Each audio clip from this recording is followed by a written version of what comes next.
Dans les années 60-70, Delon est un jeune acteur, accessoirement de droite, qui travaille avec des vieux réalisateurs, de droite comme de gauche. Ensemble, ils ont écrit la dernière page majeure de l'histoire du cinéma français et du cinéma italien. Puis est venue la nouvelle génération de gauche, qui a imposé un nouveau cinéma après avoir réclamé et bientôt obtenu la tête de Delon. Par la même occasion, la tête du cinéma de Delon. Moi, mes opinions politiques, on les connaît. Un acteur, je prétends qu'il doit rester sur un plan professionnel apolitique. Mais si on vous proposait un rôle de gauchiste au cinéma, tout de suite, et je le ferai avec le maximum de mes moyens, tout de suite. Mais c'est le propre de l'acteur, sinon c'est pas la peine d'être comédien. C'est ce que je reproche d'ailleurs aux acteurs de gauche. Delon a toujours accepté toutes les opinions politiques, mais la nouvelle génération ne voulait plus des siennes. Pourquoi ? Parce que Delon était de droite, viscéralement. Il incarnait l'ancien monde que le nouveau monde voulait voir disparaître. Et c'est la seule raison pour laquelle on lui reproche tout ce qu'on lui reproche. Dès que les gens pinaillent et vous expliquent « ouais, mais alors il aurait fait ça et il aurait dit ça », on entre dans le champ des ragots, de la culture Paris Match, des théories, bref, du conditionnement médiatique. Car qui exprimerait cette même défiance vis-à-vis de Marlon Brando, de James Dean ou de DiCaprio ? Vous pensez vraiment que ce sont de meilleurs humains, qu'ils traînent moins de casseroles? Ou qu'on vous les a moins agités sous le nez? Non, ils n'ont tout simplement pas subi 50 ans de matraquage médiatique justifié par des raisons politiques. Le nouveau monde ne voulait tout simplement pas cohabiter avec l'ancien monde dont Delon était le visage le plus iconique. Maintenant, si je prends des comparatifs américains pour illustrer le statut de Delon, c'est que aucun Français n'a atteint un tel statut iconique mondial depuis Delon.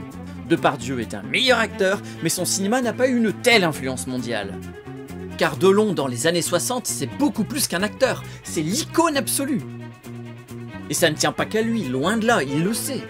Il est le jeune acteur inexpérimenté, au service de vieux maîtres du cinéma, mais qui l'ont choisi, lui, l'inconnu. Il était leur combustible, leur tête brûlée, un romantique taciturne, tout comme Elia Kazan a eu besoin de Marlon Brando, James Cameron de DiCaprio ou David Fincher de Brad Pitt. Dans les années 60, début 70, ces films, Le Samouraï, Rocco et ses frères, La piscine, Le cercle rouge, sont pour cette époque ce que Seven, Pulp Fiction sont pour les années 90. C'est-à-dire des films qui, en plus d'être des succès, sont surtout les plus commentés, les plus influents, les plus novateurs, les plus cool, bref, les plus cultes. D'ailleurs, depuis, Tarantino, Scorsese, Coppola savent ce qu'ils doivent au cinéma de Delon. Tout Hollywood le sait, même en Chine, John Woo s'en réclame. Mais en France, on l'a boudé, voire humilié médiatiquement depuis les années 80. Lui et son cinéma devaient disparaître. Et tout ça pour une raison très simple qui mériterait qu'on y revienne, la gauche 68arde a imposé l'idée qu'un film est un support moral avant d'être un support artistique libre, avant toute liberté idéologique, avant toute liberté de forme. Que l'aboutissement artistique se mesure désormais à l'échelle de l'idéologie.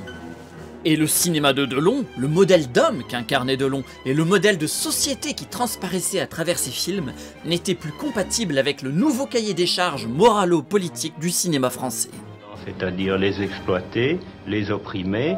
Parce que si Hollywood a sanctuarisé ses gloires passées, la France des années 80 va malheureusement faire l'inverse. La gauche des années 80 et même bien au-delà va faire de Delon l'incarnation de tout ce qu'elle déteste, se gaussant de l'avoir détruit médiatiquement et surtout d'en être l'antithèse. Muriel Delon,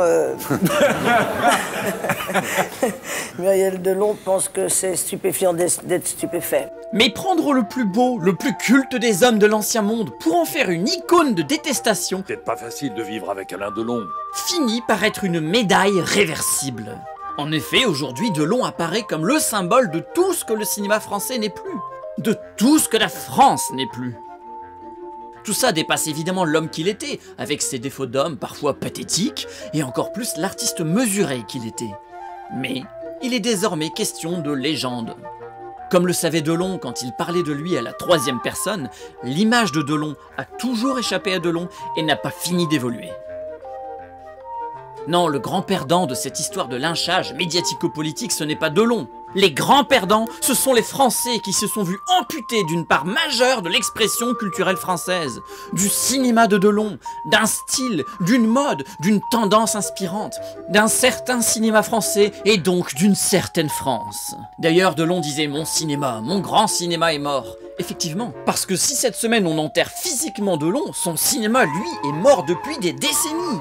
On peut noter que ça n'a pas empêché qu'on le voit renaître dans l'œuvre de Tarantino, de Coppola, de Michael Mann, de John Woo, des John Wick, du cinéma de Georges Clooney et tant d'autres, mais seulement à l'international, où acteurs, réalisateurs, scénaristes et producteurs ont su recréer ce savant mélange à la Delon, de cinéma d'action, d'ultra-élégance, de charnel, de malice, de brutalité, de fragilité, le tout mis en scène avec une sophistication visuelle intransigeante. Bref, le cinéma de Delon, ce paradoxe doux amer de classicisme novateur. Cette semaine, l'homme Delon est mort, l'artiste l'était depuis longtemps, mais son cinéma à lui doit maintenant ressusciter. Et cette fois-ci, en France.